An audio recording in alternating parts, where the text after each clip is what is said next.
सुप्रभातम बच्चों, आज हम 8वें पाठ का अभ्यास करेंगे। अभ्यासः प्रश्न नंबर 1।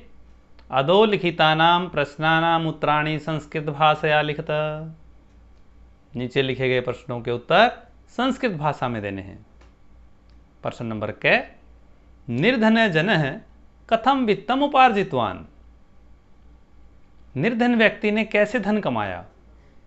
उत्तर में हम लिखेंगे निर्धन जनः भूरि परिश्रम्य वित्तम उपार्जितवान्।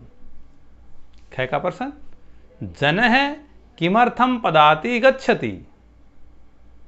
मनुष्य क्यों पैदल जाता है। उत्तर में लिखेंगे जनः परमार्थ कार्श्येन पीड़ितः पदाति गच्छति। ग का प्रश्न। प्रसृते निशांधकारे स किम अचिंतयत्। फैले हुए रात के अंधकार में वह क्या सोचता है। उत्तर में लिखेंगे प्रसृते निशांधकारे स अचिंतयत् यत् विजने प्रदेशे पदयात्रा न शुभावह। अगला प्रश्न। वस्तुतः चोरः कः आसीत्। वास्तव में चोर कौन था।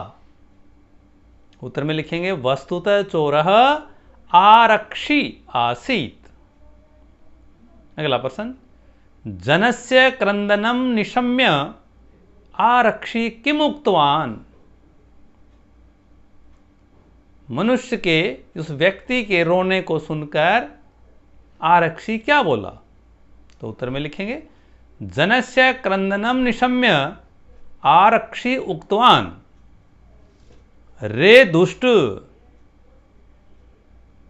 त्वयाहं तस्मिन् दिने चोरितायाः मंजुषायाः गृहात् वारित। अतः निजकृतस्य फलं भुक्ष्व। अगला प्रश्न। मति वैभवशालिनः दुष्कराणि कार्याणि कथम साधयन्ति। मति रूपी संपत्ति से संपन्न व्यक्ति कठिन से कठिन कार्य कैसे कर देते हैं। उत्तर में लिखेंगे मति वैभवशालिनः दुष्कराणि कार्याणि नीतिम युक्तिम च समालंब्य लीलयैव साधयन्ति। आगे चलिए प्रश्न नंबर 2।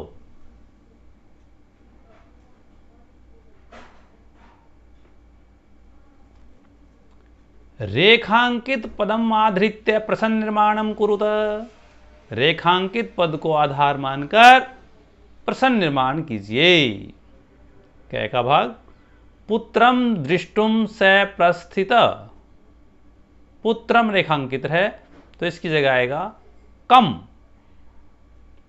ख का प्रश्न। करुणा परो गृही तस्मै आश्रयम प्रायच्छत्। तस्मै रेखांकित है तो उसकी जगह आएगा कस्मै। अगला प्रश्न। चोरस्य पाद ध्वनिना अतिथि प्रबुद्धः। चोरस्य तो इसकी जगह आएगा कस्य। अगला प्रश्न। न्यायाधीशः बंकिम चंद्रः आसीत्। बंकिम चंद्र रेखांकित है तो इसकी जगह आएगा कः। स भार वेदनया क्रंदति स्म। भार वेदनया तो इसकी जगह आएगा कया। च भाग। उभौ शवम चत्वरे स्थापितवन्तौ। चत्वरे तो इसकी जगह आएगा कुत्र। आगे चलिए प्रश्न नंबर 3। यथा निर्देशम उत्तरत, जैसा निर्देश दिया गया है आपको वैसा ही उत्तर देना है। आदेशम प्राप्य उभौ अचलताम अत्र किम कर्तृपदम, यहां पर कर्ता पद कौन सा है ये पूछ रहा है, तो इसमें उभौ कर्तृपदम। ख भाग एतेन आरक्षिणा अध्वनि यदुक्तम तत्वर्णयामि, आरक्षी ने जो रास्ते में कहा मैं उसका वर्णन करता हूं। अत्र मार्गे इत्यर्थ किम पदम प्रयुक्तम, यहां मार्ग के जगह कौन सा पद प्रयुक्त किया गया है, तो इसका उत्तर है अध्वनि।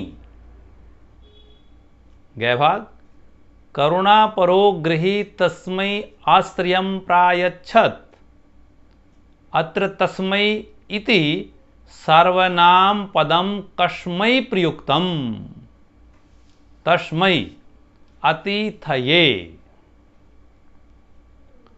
अगला प्रश्न, ततो असौ तौ अग्रिमे दिने उपस्थातुम आदिष्टवान, उन दोनों को अगले दिन उपस्थित होने का आदेश दिया।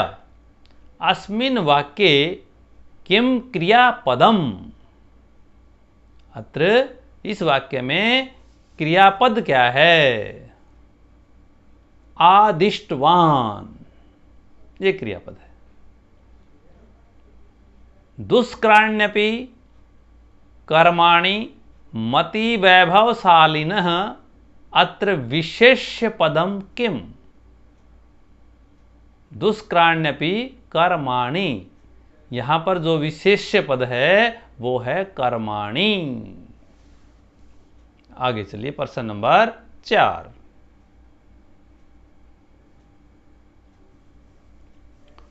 प्रश्न नंबर 4 है संधि संधि विच्छेदम च कुरुत, जहां पर संधि बना के दी हुई है उसका तो विच्छेद करना है, और जहां संधि विच्छेद दिया हुआ है तो उसको जोड़कर समस्त पद लिखना है। चलिए पहला है पदाति रेव, इसका बनेगा पदाति ही जमा एव, ये जो है विसर्ग संधि है, इसमें विसर्गों को रे बन जाता है। निशांधकारे, यहां पे बनेगा निशा और अंधकारे, ये दीर्घ संधि है। आगे अभी आगतम, इसका जोड़ेंगे तो अभ्यागतम, ये यण संधि है। भोजन अंते, ये भी दीर्घ संधि है, भोजनांते बन जाएगा। चोरोयम, ये विसर्ग संधि है, चोरः अयम। गृह अभ्यंतरे, समस्त पद करना है गृहाभ्यंतरे, ये भी दीर्घ संधि है। लीलयैव, लीलया एव, ये वृद्धि संधि है, लीलयैव। यदुक्तम, यत जमा उक्तम, व्यंजन संधि है। आगे चलिए प्रबुद्धः अतिथि, ये विसर्ग संधि है, दिखाई दे रही है, तो इसको हम जोड़ेंगे तो प्रबुद्धो तिथि। प्रश्न नंबर 5 में आइए।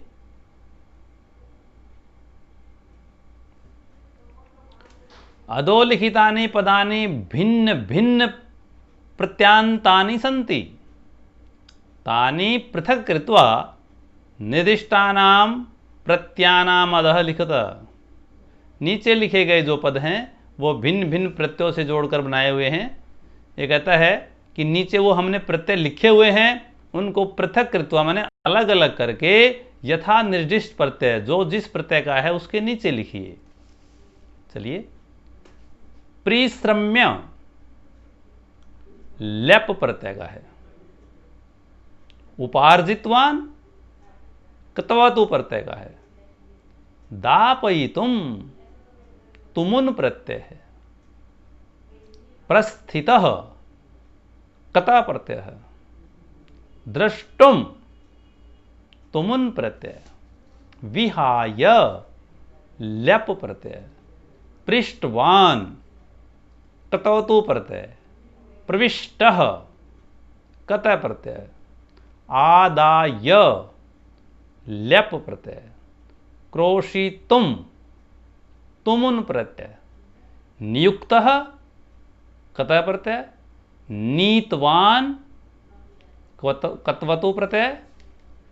निर्णेतुम तुमुन प्रत्यय। आदिष्टवान कतवतु प्रत्यय। स्मागत्य लेप प्रत्यय। मुदितः कतः प्रत्यय। आगे चलिए प्रश्न नंबर 6।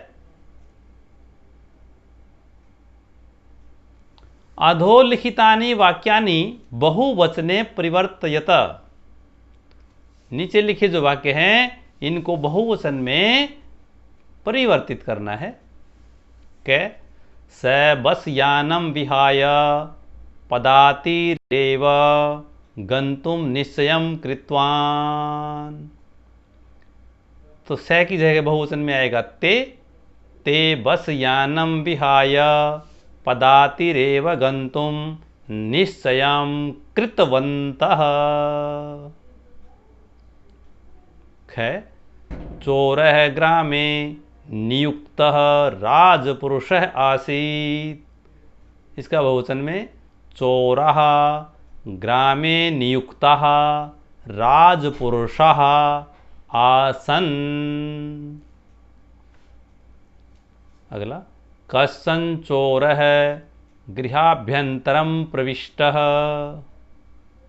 केचन चोराः गृहाभ्यन्तरं प्रविष्टाः।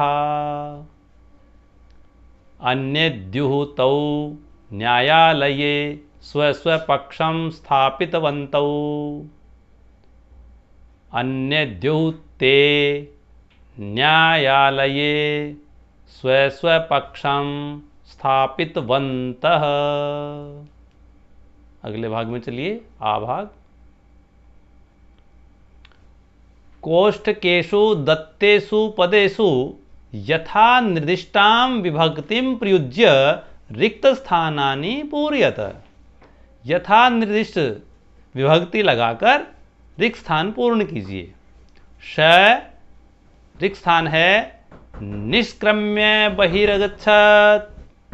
गृह शब्दे पंचमी। गृह शब्द के पंचमी लगानी है तो गृहात। गृहस्थः फिर एक स्थान आश्रियम प्रायच्छत। अतिथि शब्द है चतुर्थी लगानी है तो अतिथये। अगला प्रश्न तौ रिक्त स्थान है प्रतिप्रस्थितौ न्यायाधिकारिण तो न्यायाधिकारिणम द्वितीय बनानी है। चौर्याभियोगे त्वं वर्षत्रयस्य कारादंडम लप्स्यसे। इदम दिया हुआ है तो अस्मिन चौर्याभियोगे सप्तमी में अस्मिन बनेगा। आगे चोरस्य रिक्त स्थान प्रबुद्ध अतिथि।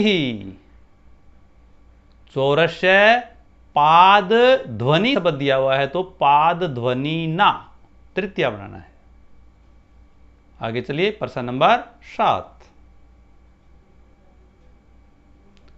भिन्न प्रकृतिकम पदम चिनुत।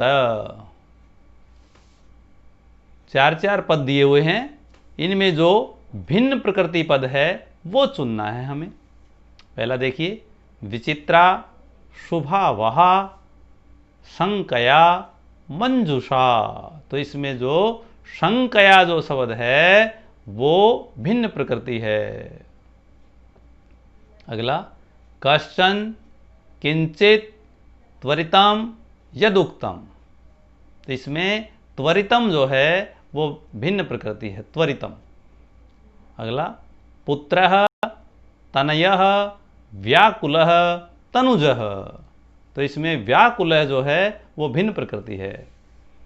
करुणापरः, अतिथि प्रायण, प्रबुद्ध, जनः।